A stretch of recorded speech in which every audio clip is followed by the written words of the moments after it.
This again is a really thought-provoking plenary presentation on, we heard a bit earlier about an alternative to the word integration, didn't we? But the actual plenary is on integration, well-being, outcomes and citizen co-production. And our facilitators are Tony Bovaird and Rebecca Payne. Rebecca is the chair of the Royal College of GPs in Wales, and we're very glad that Rebecca's joined us today. ADSS Cymru has been doing some really good joint work with the Royal College, and this is one example of that. Rebecca will talk of the current state of primary care in Wales, and with all its challenges, and using some stories from her experience.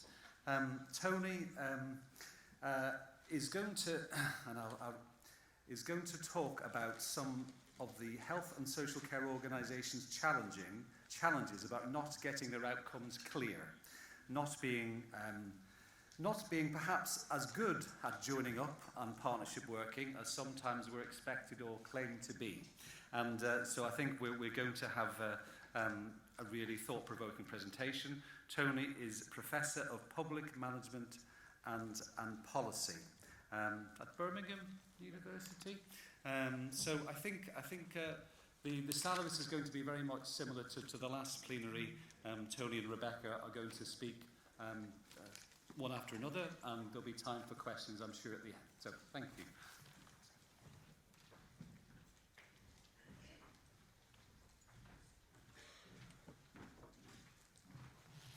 Thank you very much, Neil. Good afternoon, colleagues. It's a pleasure to be here. This is going to pick up some of the points which I've heard today. It's been a really interesting day, and I hope that some of the things that I'll be introducing into the conversation will actually build on and amplify and illustrate some of the points already made, I think, during the day, with an emphasis on keeping it real. What's it really mean in terms of making things better in the next year, 3 years, 5 years, and beyond, the future generations. I'm hoping this will keep me real by working eventually, but maybe I need to point it in a different direction. I want you to imagine what it would feel like. Can you imagine what it would feel like if health and social care organisations were not joining up and working in partnership, weren't getting their outcomes clear, weren't taking seriously co-production with service users and communities? I mean, can you imagine that? Like, does it feel like now? I'm not sure where I should point this to get at. My first concern, really, that I want to share with you is that there's little research evidence that joint commissioning has improved anything. We've been doing it certainly in the last 10 years, and really, in all honesty, since the mid-90s. People at my university, John Glaspie and a number of other people, say those involved in joint commissioning find it difficult to identify what sort of impacts joint commissioning has had. And the answer was not many. But there was significant evidence of substantial costs of joint working and partnership. An awful lot of time spent. Your time. A bit worrying. Little evidence in the research that's been done certainly in England. Now maybe I'm hoping you're going to tell me it doesn't feel like this in Wales. In the research done in England on partnership working and joint commissioning, little evidence of commitment to partners. More like bloody pests. Or pooled budgets, get your hands off. So we invented the phrase aligned budgets. Get your hands off. Although Adrian pointed out to us this morning that alignment is fine if it's genuine, as opposed to simply a word for get your hands off. Little sharing of valuable resources. There are still boundaries. Little agreement on key outcomes or KPIs. Discharging people from expensive medical facilities into circumstances where we're not sure what their outcomes will be like in terms of their well-being, their safety, their development as people over the next 5, 10, 15 years of their life, their social connections, their level of joy. But hey, we know it saves money. Right? It sounds like a weird thing to do, doesn't it? But apparently it happens from time to time, partly because we don't have indicators that show us clearly what it's like when we throw them out. Closer organizational integration has limited impact on care at the patient-practitioner interface. Where else matters? Isn't that where it really matters, the patient-practitioner? Isn't that where we're helping people have a better quality of life? Maybe integration helps higher up the system, but in the end, do you really matter? I mean, do you really care? Interesting challenge there. And then a strong suspicion that this word integration has been used in the last 5 years as a kind of a code word for the power balance isn't right. One side thinks it will have more power and more command over the money if it goes for integration and can dictate what it thinks are the priority indicators, the priority. I won't even say the priority outcome indicators, because actually it's not expecting necessarily to concentrate on outcomes. But so there are real challenges there. But as I say, I'm Irish, I'm not Welsh, and I've worked for 40 years in England, so I've come here partly to be cheered up. I'm wanting you to tell me this slide is irrelevant in Wales, or will be in 1 year's time. Either of those would do. So we're commissioning for outcomes, are we? I mean, I just think that's such wonderful news. But whose outcomes? I don't think we're even clear what are the priority outcomes. And they're rarely holistic quality of life based. And Jennifer in particular this morning stressed how fundamental that is to what we're doing as people in the public domain. And I don't think we know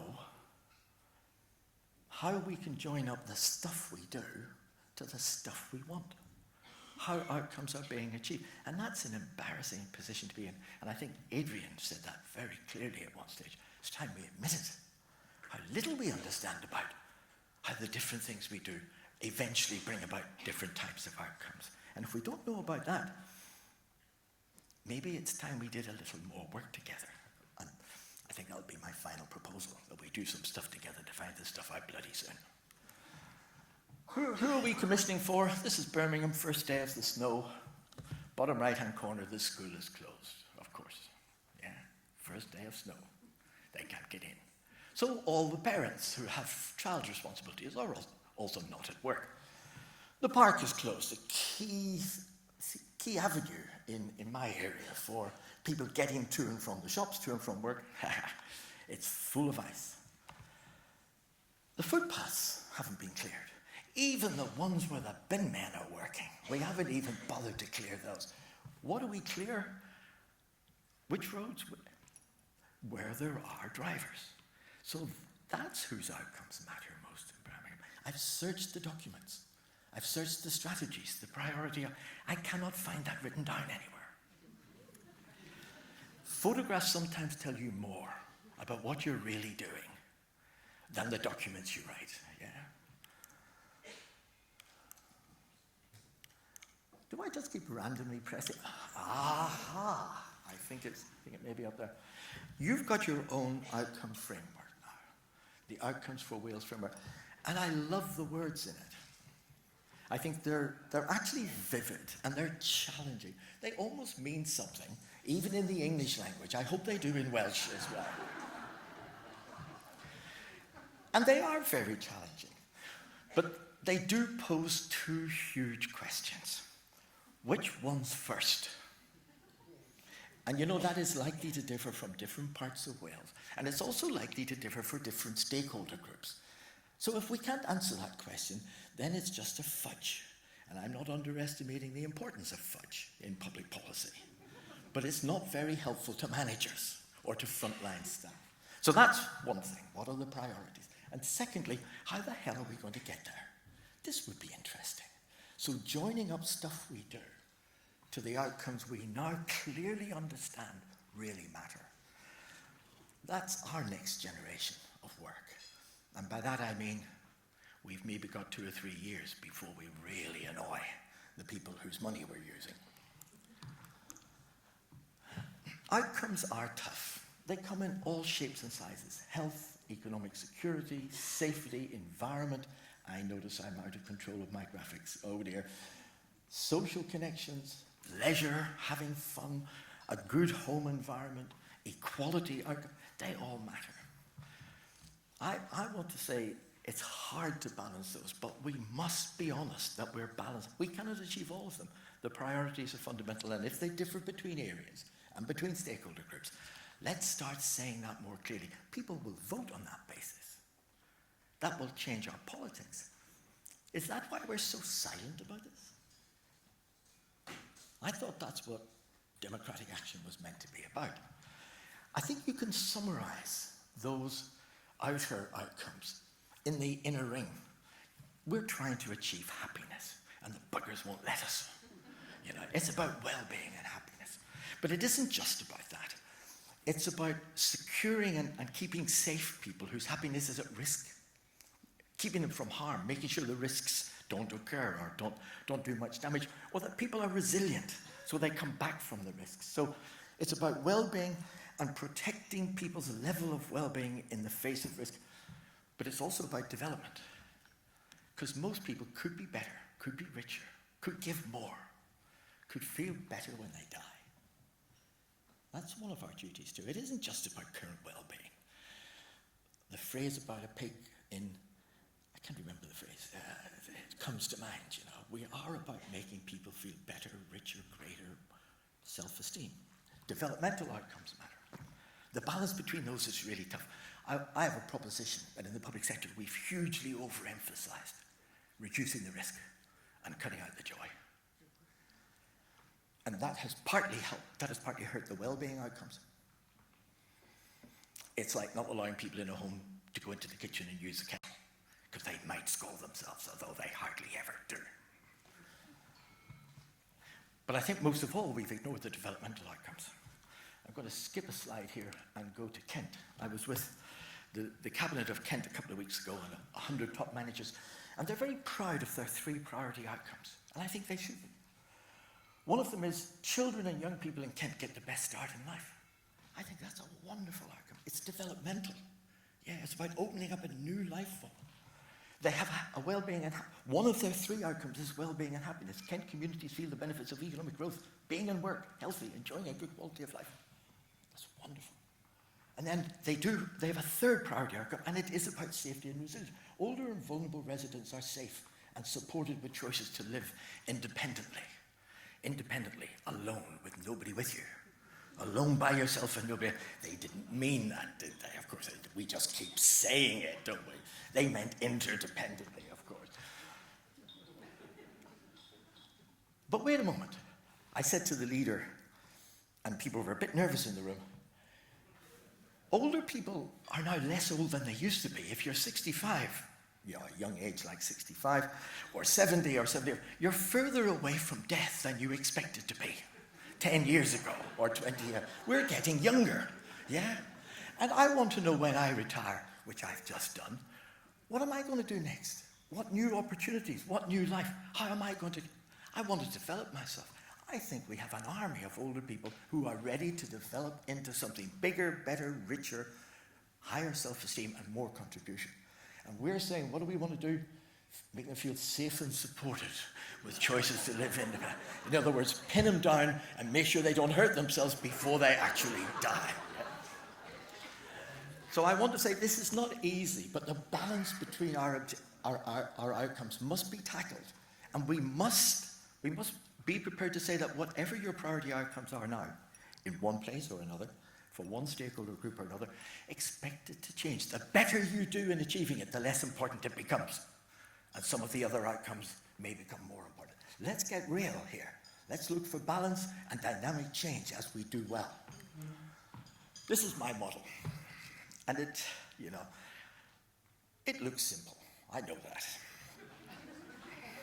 But it has a sort of underlying complexity. We've been used over the years in the public sector to commission services. And how do we commission services? Well, we looked at the demand for services, and politicians get that all the time. They express demand, and then we assess what needs are priority from that demand. And that's where the officers come in, and the frontline staff, and the systems, and all the ways we have of weeding out people who are malingerers. Yeah. So express demand becomes assess need, and then the bits of that we can afford become commission services, and it produces service outcomes and holistic personal well-being outcomes and social capital outcomes. We're not quite sure how very often, but prayer is in order, and it seems to happen quite often. But those outcomes are never stable, so we try to build into the service system not just achieving outcomes, but service resilience. So when the service goes wrong, it recovers. And when personal well-being outcomes go wrong, users have resilience and they're able to cope. We try to help them on that. And when social capital breaks down or is deficient, we try to build in community resilience so that those social capital outcomes are regenerated. We've not been so good on the resilience side up to now, and where we have looked at it, we've mainly concentrated on service resilience. But we do all this stuff. And in a sense, that is the simple model of social service for the last 40 years. But there's an extra bit in the picture, which everyone has been talking about here over the last 5 or 6 hours. But between assessed need and commissioned services, there is the question, what the bloody hell are you going to do? Our service users, our communities, if they change their behavior, they won't need this type of commission services, maybe some other type. If they co-produce, they won't need this type of commission services, maybe some other type. We've not really managed the whole model up to now. We've been great at the political decision-making of assessing need without telling very many people about it because it would annoy them. And commissioning services and delivering them. Basically on the basis of professional expertise, of which we should be enormously proud. But up to now, we've not really built into our model these intervening parts, which I think we now realize matter a lot. How not to do this? Let's set some outcomes and then pray. One of the most important documents in the history of the UK Health Service was Health of the Nation, 1991, Virginia bottoming. And they had, for the first time ever, they had 5 priority national outcomes, objectives for the health service. And the 5th one was coronary heart disease. And I care about that. You can see from my shape and my age and my accent that I'm likely to get this at some stage. It's the Celtic killer, right? You didn't have any bacon sandwiches here today. I want to congratulate you on that. The 5th objective of the NHS in 1991, to reduce the occurrence of coronary heart disease and reduce associated deaths and ill health, and to improve the treatment and rehabilitation of those suffering from it. Which one do they want? I like the idea, but I want more detail.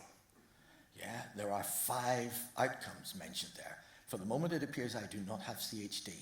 I want the priority to be clear. No one should ever get CHD again, ever. When I get it, that seems likely, I'll want the priority to be treatment, so that I do recover. If I recover, as I hope I do, I will want the priority to be rehab. And so that I'll live well for a long time afterwards. But we have no idea. This has no priorities, and it has no pathways. Good news, bad news. We can turn that into something serviceable. You can turn it into a model of how things we do can bring about the deferring of death from heart disease. We've never saved a life in the NHS, it seems. In fact, the literature indicates only 1 life has been saved in the last 2,000 years indefinitely. But we can defer death very successfully, yeah? So that's one set of things that our stuff does. And we can improve the physical well-being of those who are unfortunate enough to have CHD. We do stuff that helps them. We can have them all. So the good news is it's possible. The bad news is I've set this exercise for 20 years, 25 years, to my doctoral students and my master's students in public administration and say, what's the modeling behind that? And they only occasionally come up with this.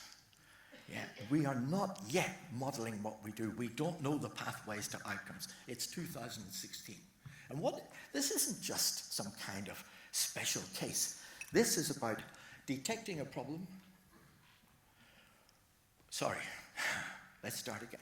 It's about preventing a problem detecting a problem when it occurs, treating the problem, and helping people to recover after the problem has been treated. It is the generic model of public service, of social service. And most of the people I've worked with in the last 25 years cannot deduce this from this sort of thing. Doesn't work, yeah?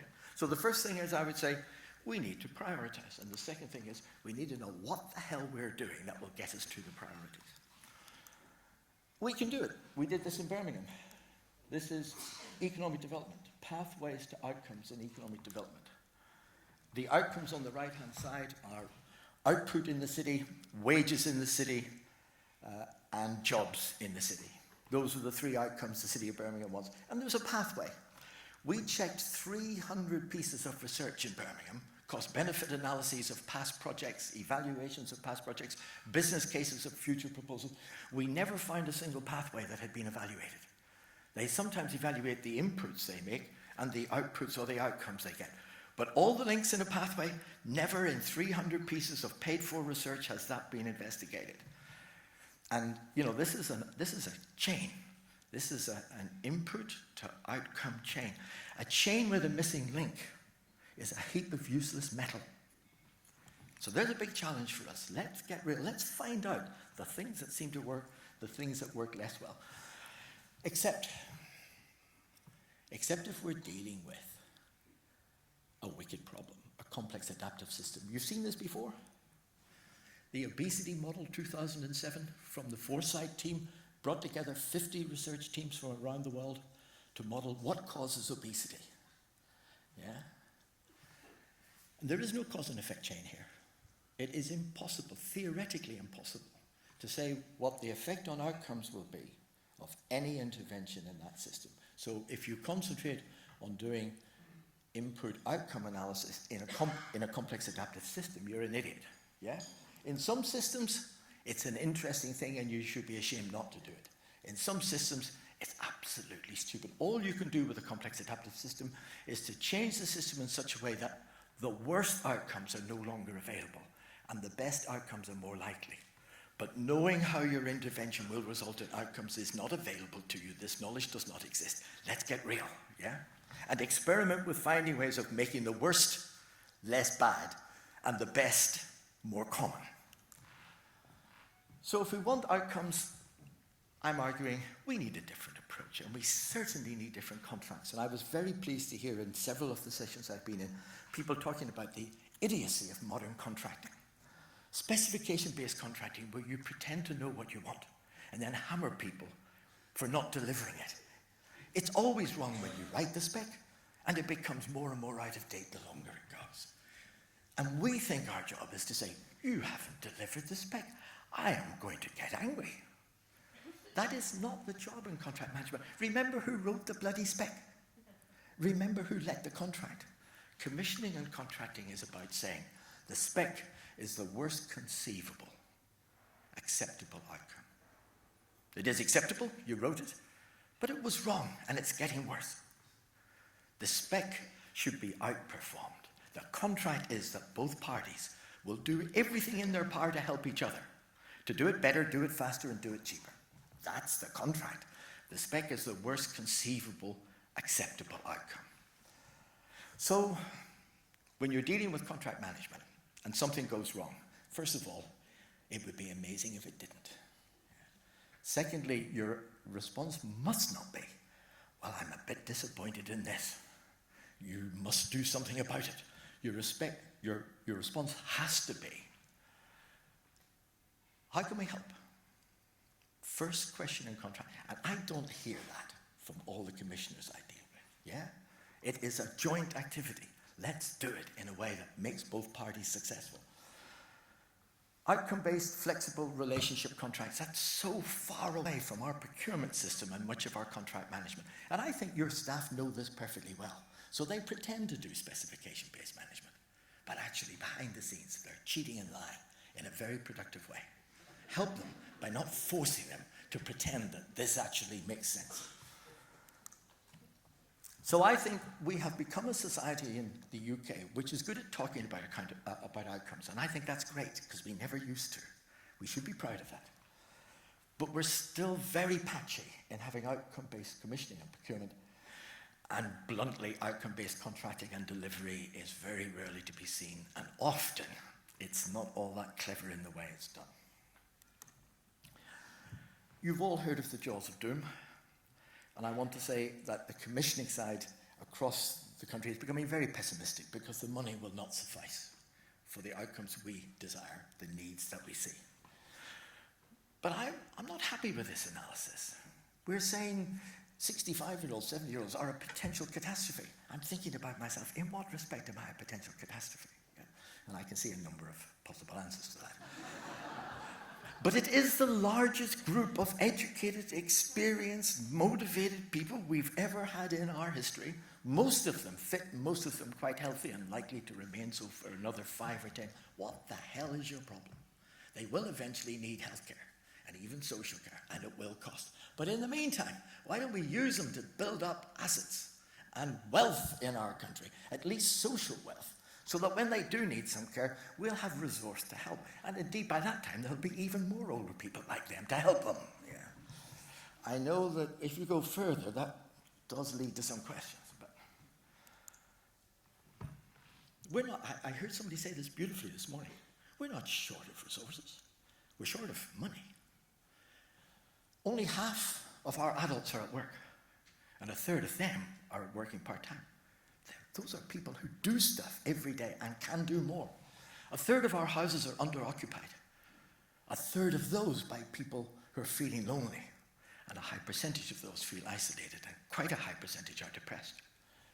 Almost all our cars are empty from 9 o'clock to 4 o'clock every day. Our buses and trains are empty most evenings. Our leisure centres are empty most morning. Our community centres are empty most afternoons. Our schools are empty all evening. 20% of our shops are empty. More in Wales.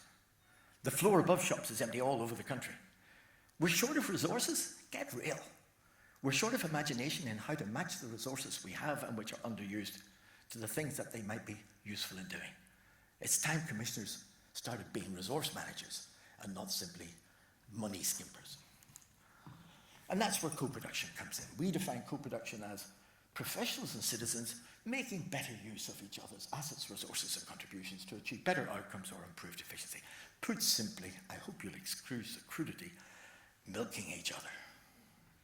Because both sides have got stuff. We in the public sector have got staff and knowledge and systems and buildings and equipment. And the public want to get their hands on it. And you know they paid for it. And they've got stuff. They know things. They have energy. They have time. They have commitment to do things that help themselves and help others, even having fun together. And we need that. And up to now, that's not the way we've envisaged our role. Facilitating life, a fun, productive life. So our co-production model talks about bringing citizens in. And we wrote a paper on this for the Welsh Government, which was just before the white paper was released, bringing citizens into the achievement of better outcomes. Co-commissioning. And I've heard some wonderful examples here today. Some of you are already bringing citizens into the commissioning process. Co-design, getting citizens to point out the stupidities of some of the stuff we already do and the possibility of doing it differently. I've heard some lovely examples of that today. Co-delivery, perhaps most needed in 2016, where they get to do more things for each other and with each other. And the examples I've heard today have largely been around peer support. And we forget just how much people are doing to help each other. 1/3 of our population is said to have long-term health needs. And on average, apparently, they have 5 hours a year input from the NHS. What do they do the rest of the time? Are they simply waiting for the next visit by a nurse or the next? Yeah? No, they're not. They're having a life for themselves and with each other.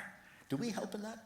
Do we help them shape their life in such a way that they'll need less healthcare, but anyway they'll have more fun, or both? Yeah. Co-delivery of better outcomes is available. We've heard lots of examples, and Jennifer in particular came up, and Adrian too, with startling examples of how that's available. And then co-assessment. We used to do more of this, I think, asking the public what it thinks. That's got cut out in the last 5 or 6 years of austerity in many places. And how to do that? I've heard a lot of people saying co-production is just a fancy term. How on earth do you do it? Well, it's not so difficult.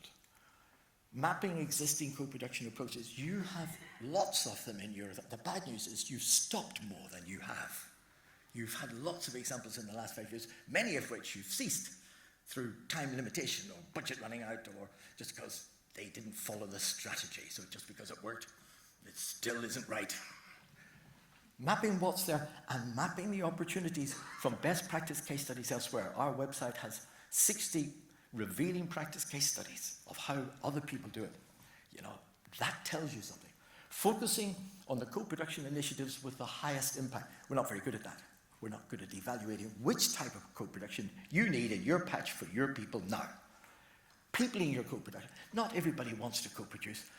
Not everyone has the kind of contributions to make that you most need. I think everyone has some contribution to make, but you're going to have to focus because you haven't got the time in the public sector to do everything. Focusing on those co-production initiatives which will help the outcomes that you've prioritizing. Not so difficult. Marketing the behavior change through a co-production charter, actually showing to people how you expect them to behave when they work with you and telling them how you will behave when you work with them and saying to both sides, this is win-win. Let's do this together. They'll always turn up sober and you will always treat them with respect and try their ideas out. And finally, growing co-production through culture and system change. Where it works, grow it. Where it doesn't work, bloody stop. And fast.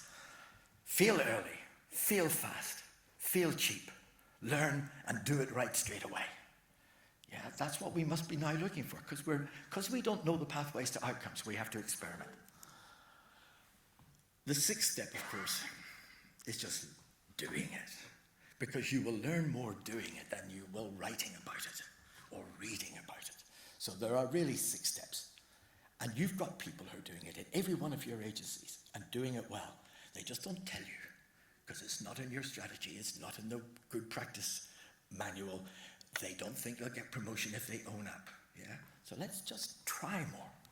My conclusions, public services can be much better. Transformation is available, but we haven't got there yet. The implementation is lagging so far behind. We bring many study groups to this country to look at the amazing talk about public sector transformation in the UK, and they are truly impressed, but hugely disappointed by what they find.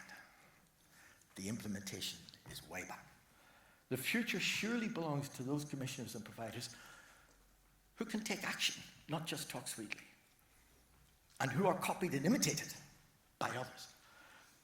And that action has to focus on a vision of where we're going, priority outcomes, and how we're going to get there, the pathways to outcomes that we've worked out, using all the resources available and not simply the money, all the resources, including those of citizens and partners.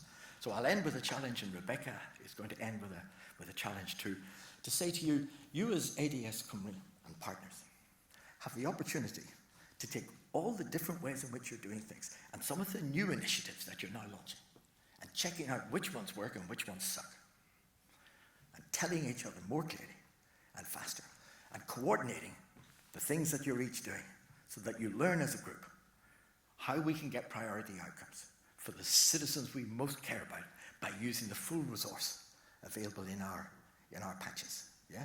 And that's something that I don't think any part of Europe has yet managed to do. You as ADS Cymru, working of course with Social Care Wales and other bodies too, can actually turn this into a massive learning opportunity, because we have now discovered that the opportunities look different from what they seemed to be when we trained, when we came into the work, and when we were practicing 5 or 10 years ago. So I wish you well, and I look forward to comments.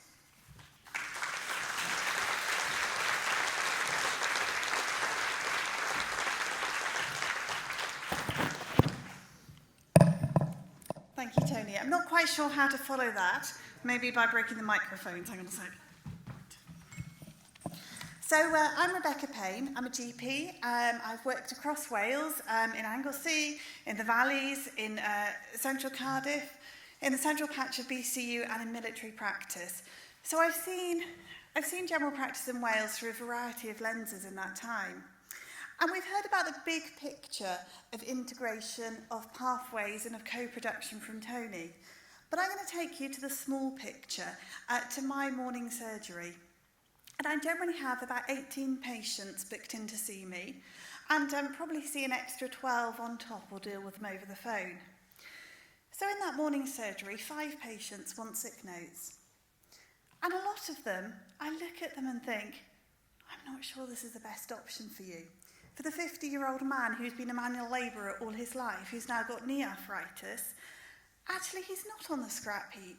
But for him, he feels his only way forward is to get a sick note and go on the sick, that he's done his bit and it's time to take things easier now because there are no other opportunities for him. I see the younger man as well, who's been down, who's depressed, but not clinically, just miserable with life. Well, I think I'd be miserable if I was him. He's in a Valleys community, he's got no qualifications. Actually, I can really see why he wants a sick note, and on through my 5 sick notes. And I try and have that conversation with them about all the advantages of being in work, about having a modified sick note. I'll say what you can do, what you can't do, and the job centre will help you. Because actually, it's not the guys who are in work that I struggle with a sick note consultation. It's the guys who are out of work who really feel their only option is to get this bit of paper in order to move forward. And then I see a chap who's coming about his knee. And he's about 65, and his knee is really troubling him. But as we explore things, what's really troubling him actually isn't his knee. It's the fact that he's given up his allotment because of his knee. And suddenly he's not just somebody who has knee pain and struggles walking. He's somebody who's lonely, who's isolated, who's lost contact with all their mates because they're not going to the allotment anymore. But he still has everything there that he had before, apart from a dodgy knee. He's still got a lifetime's knowledge of gardening. He's got so much to offer, but is trapped in his home by his dodgy knee. And then I see a woman who's been to see me 6 times with her skin problem. And I just don't get why she's back and forth to see me every week and why her skin's not getting better. And on this, the 6th consultation, she finally opens up about the domestic violence that is the real reason she's been back and forth. And it took 6 consultations about her skin before she decided she could trust me enough to open up.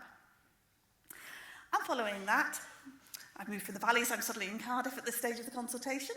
I see a refugee who's been granted asylum and has now been moved into the homeless hostel and told he needs to find a job. But he still doesn't speak English. He's isolated, he's scared of some of the other people in the hostel who he can see have alcohol and drug problems. And he's feeling stressed and pressured and bullied by the job centre. And he wants a sick note too. But again, I'm very aware that for this individual, a sick note is not going to sort out his problems. And then I see an obese lady who seems to think it's my fault she can't lose weight. And she wants me to refer her to a dietitian. And I'm looking at her thinking, I can refer you to a dietitian, but actually the dietitian isn't going to sit there and measure out portions. They can't sort out all your problems. And then I see a mum whose child isn't meeting their developmental milestones. And this mum is on maternity leave and she works full time. It's her first baby. And she's lost her social network and she's starting to get depressed. And of course we talk about the developmental issues with the baby, but actually I'm almost more worried about her. But the problem isn't any organic state. She's lonely, she's isolated. Of course she's feeling down. So I get to the end of my morning surgery and have a quick cup of tea. And then I go out and do a home visit. And I'm miraculously in Anglesey, a jet set around Wales during my morning surgery. And there I go out on a visit to a family, an older couple, who moved to Anglesey when he retired. And it was great. They were living the dream for 2 years until he had a stroke. And suddenly the beautiful cottage in the middle of nowhere isn't so beautiful. And the fact that they lost all their networks when they moved here, and 2 years really isn't very long to build the sort of friendships where people will come and visit you when you've had a stroke and you live in the middle of nowhere, that's starting to bite. And the family are in Yorkshire, and they try and visit when they can, but they've got kids and busy lives. And again, all these patients, the problems are not medical. Medicine doesn't have the answers, and for me as a GP, I'm struggling to see what I can bring to these people's lives that will really make the difference. And when we put that in context of the fact that general practice is really struggling, now anybody here from Welsh Government, you may want to put your hands over your ears at this stage. I don't want to upset you, but we really are in crisis. For all the reasons that probably impact on your workload too. Our population is getting older. We all know that. But they're getting older and they're getting sick. A lot of them are overweight and obese, and it's really impacting on health. When I worked in the central area of BCU, we saw so many of our towns seeming to be used as a dumping ground for vulnerable people from Liverpool and Manchester who just seemed to be placed in real with no social support, no contacts, and levels of deprivation that I personally haven't seen even in the valleys. We see whole communities where anyone with any get up and go has already got up and gone, leaving the sick, the unemployed and the old behind. And we see a shift of work into community settings and away from secondary care. And that's brilliant, that has to happen. But in my own family, I've seen the burden that places in general practice. My grandfather recently, 93, had diarrhoea. Not a big thing unless you're 93. Whereas with his poor mobility, it was really, really difficult. And the GP came out, and in the past, it would probably be seen as, oh, you know, the family can't cope, he was living with my aunt, the washing machine had broken, it was all a disaster, he can get the toilet, you can only imagine. But they put in place a community nursing team, and they were brilliant. They've come back and forth and cared for him. But the GP, instead of doing 1 home visit, has now done 5, because that patient wasn't admitted to hospital. And although this transfer of care needs to happen, actually it's creating more of a burden for general practice. And when we look at GPs, we're seeing that the headcount is broadly level across Wales, but people are retiring earlier, they're burning out, and generally a big shift is that the people going out have been working full-time, but people coming in, men and women, are only working part-time. And in addition, in changing employment status, whereas in the past we had a high number of single-handed GPs, who, it's getting a bit techie now, forgive me, where they'd have been responsible for all the cover for their patients between 8 and 6:30. Now we're seeing more of a salaried and locum workforce who are working 40 hours a week instead of 50. Or sometimes less than that, because so many people now are part-time doing some general practice, some hospital jobs, say. So it means for everybody leaving, we're actually needing 1.5 GPs to replace them. So all these challenges are coming together. And when we combine the way that I don't feel I really met my patient's needs in that morning surgery with all the changes we see in general practice, what we need to talk about is a transformation in how we do business in general practice. Because although many GPs have got a mindset of not medicalising things, of mobilising community resources and assets, when we look at what's happened in general practice over the last 15 years, things like NICE guidance, the change in 2004 to a very target-driven contract, the requirement to live within 3 miles of your practice and be a part of the community being removed, concerns about confidentiality when working with a third sector and indemnity. A lot of the things that we used to do have actually got pushed out. And we've lost a lot of the connections and the pathways that can really make a difference for these patients. So for me as a GP, I'm thinking, how do we remake those connections that will actually help the people we serve to find their own way forward, to bring the assets that they bring, to sort of co-produce what they need for their health and their well-being and their happiness? How do we connect with faith groups, with ballroom dancing groups, with gardening clubs, with Slimming World? Why are people coming to me about their obesity when Slimming World are doing a great job? Don't know. And so how do we recognise as well in the principles of co-production what all these people bring? Because the guys with the sick notes, my manual labourer chap, actually he's got a lifetime of experience. Isn't there any way for him to maybe mentor a younger chap? Could he not bring those skills into teaching bricklaying or one of the other skills he does? He's not on the scrap heap, even though that's the way he feels. What about the lady with eczema?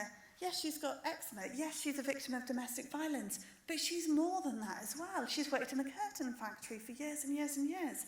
She's helped encourage and support younger people coming into the workplace. But all she can see is her eczema and the trappedness of her circumstances. The refugee was a supermarket manager back in Iran. Surely there's a way to help him realise his potential. I don't know what it is. I'm a doctor. I give people medicines. None of these are working. Or the young mum, she doesn't need antidepressants from me. Actually, she needs a new social network to replace the one she lost when she stopped work. And so across Wales, as GPs, I think the challenge that we face in terms of trying to manage the spiralling workload and recognising that we do not have the answers in our pills, is really prompting a conversation in how can we do things differently. We had a chap called Sir Sam Everington from Bromley by Bow in Tower Hamlets come over to host a workshop for RCGP Wales talking about the model of social prescribing they've adopted there. So a GP like me, when they identify, like I have done for half my morning surgery, that their primary needs aren't medical, can actually fill in a social prescription, and the patient takes it through to somebody who can help them navigate all the other support mechanisms, plug them into local voluntary groups, help them realise that they have assets too, and help them to move forward with their lives. So there's huge interest in that. And one of the health boards is organising a trip tomorrow to actually see that in practice and look at how that can be brought back. In Blaenau Gwent, they've appointed community connectors who can be the person that helps signpost, helps engage people with all the services that are already out there. The other practical step we want to see, and of course I would say this, wouldn't I, is actually investment in general practice. And our share of the NHS budget has fallen from a historical 11% to 7.8% now. And so we're really calling on Welsh Government to invest in general practice to help train up a multidisciplinary team that can really meet patients' needs, to train more GPs and remove the barriers that stop them coming to work in Wales. But actually, most importantly for us in general practice, we need to lose the fear. We need to be brave and say, well, what we're doing isn't working for these people. Let's try something new. So that's the journey we're on. And I look forward to working with you as well, because these are things outside the evidence-based medicine that I've been taught, that where our two sectors intersect and where we need to work together. And most importantly, with our communities, recognising all they bring and unleashing those assets. So yes, integration at the big scale has been a challenge, but actually at the small scale, in my surgery, it's close enough to grab and make it happen. And that's what we're trying to do. Thank you.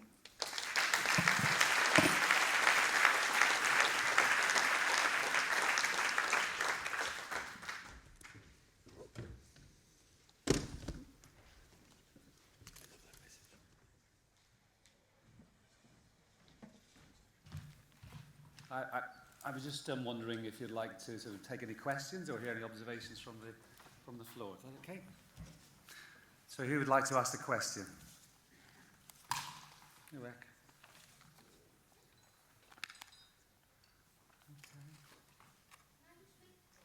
Okay. Yes.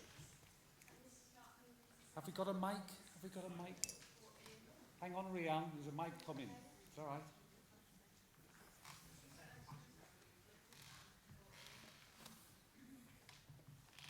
Sian and I were just discussing, because this is an issue that both of us experience. Slimming World's £5 a week, and I think it's just part and parcel of, you know, a bigger issue when we're talking about things like people being able to utilise what's available in their communities, is that very often it's not kind of economically viable for them.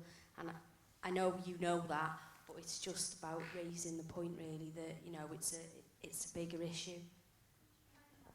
Because this is Mike on here.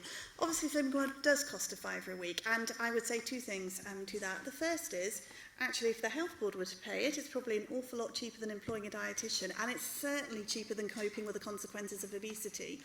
But actually, a lot of people can't afford £5 a week, but a lot of people could maybe afford £1 or £2.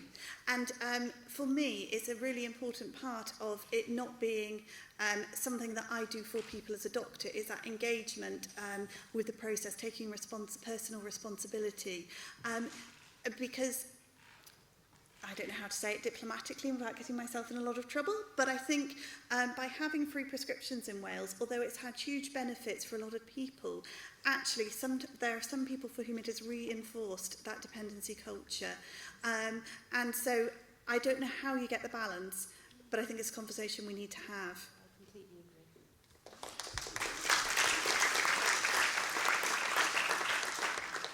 Could I just say that one of the advantages of slimming clubs and other clubs isn't just that they help you tackle the problem.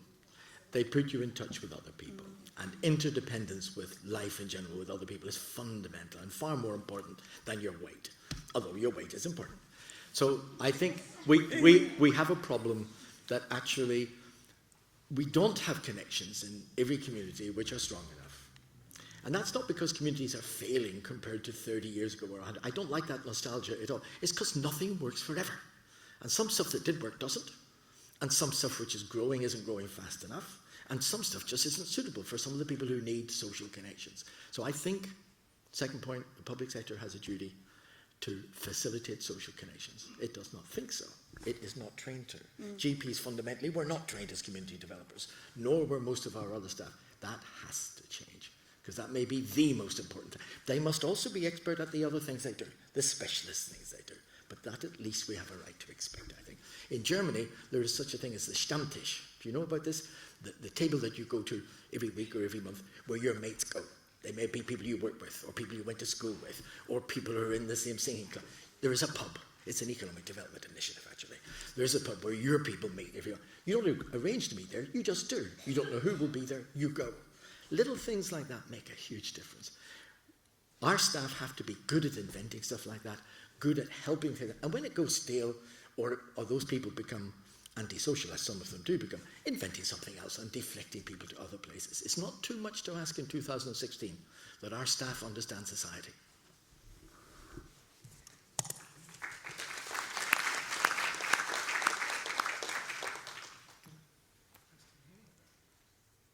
Thank you. I've just done some of my public duty in putting you in touch, Rebecca, with Oxfam Cymru.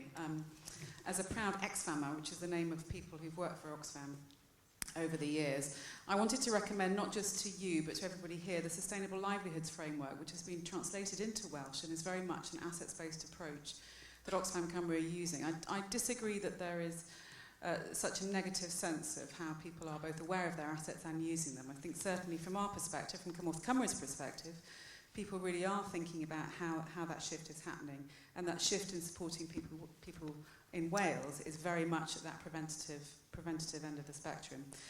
I think what I'd like to ask, and my challenge is, are GPs aware of what else is in their neighbourhood? Are GPs aware of which housing associations, for instance, are working from an assets-based perspective? Do they know people? Do they have those relationships? What can we do to strengthen those sorts of connections? Because I think a lot of that work is already happening.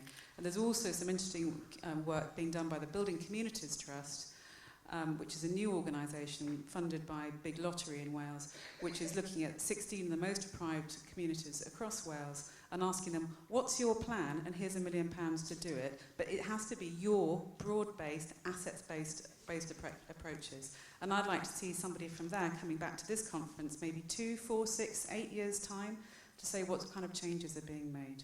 But if we can help, we will. Thank you. So on that question of do GPs know what's out there, I say it's very mixed, because the older GPs that had this requirement that was in the contract until 2004 to live within 3 miles are often very much part of the community. Their kids went to school, they know what's there because they use those community assets too. The problem was all that changed in 2004 when this clause was removed. And that means certainly in the Valleys area, where predominantly I work, people get in their cars, they drive to the Valleys and they drive home again. And so even GP partners that have settled in an area professionally don't live in that area personally most of the time.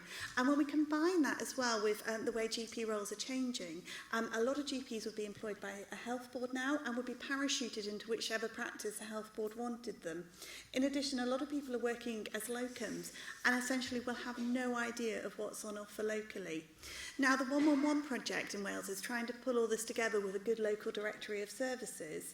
But actually, I think we need to move beyond that concept of the GP knowing what's out there in every community, but making sure we've got staff in the practices that do. So I can signpost somebody saying, well, I don't know who the housing association is in your area, but look, this lady in the room next door that you can go and see now will help you navigate through that. I think the days of, I'm not saying you're suggesting this, but I think the days of expecting the GP to be able to do everything are gone. We just don't have enough GPs for that. We need to start developing more and more a multidisciplinary team approach and use the GPs to do the medicine and making sure that other members of the team are picking up the other elements. Tony?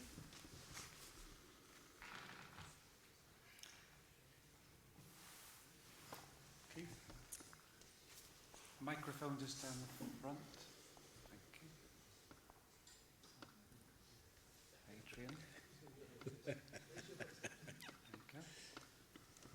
Thanks.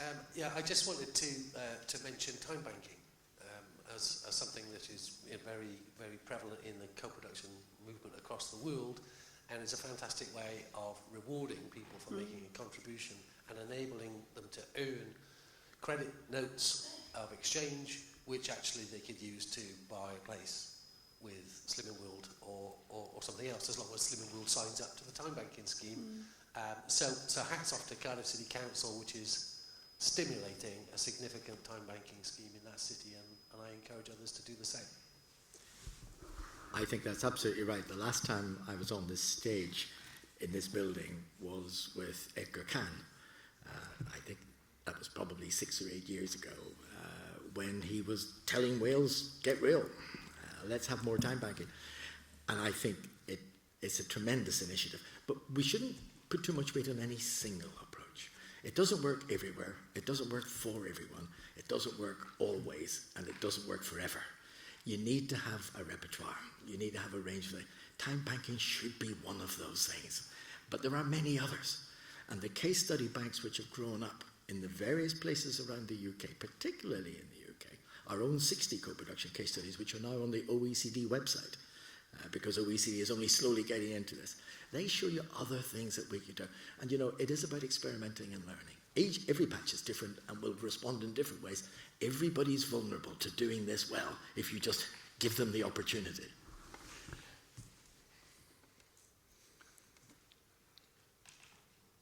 Okay, if there isn't any more questions, can I just take the opportunity to actually reflect very briefly on what Tony and Rebecca have said.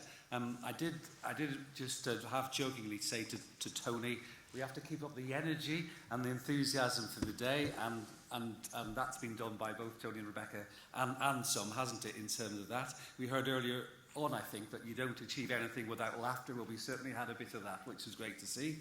Some things I took from Tony's presentation was around the commissioning and how the thing about commissioners having a dialogue about how can we help. I believe that is something we are doing in response to some of the care sector acute shortages I talked about earlier, but I agree we need to do a lot more, and I particularly agree with your analysis about prioritisation, which was go for which ones work and which ones suck. I particularly like that. Rebecca, I think it's fantastic to actually have the dialogue with you is the first thing I want to say, because we don't do enough of that in terms of social care with general practice. And clearly your examples, you know, of medicine not being the answer in general practice and having to look at those broader solutions clearly are some things that we would probably recognise and want to join with you. And that co-productive approach is clearly a joint approach that we need to develop together. So I would like to thank both of you for a fantastic production, which has kept everyone's energy engagement right to the end, and thank you in the traditional way. So, okay.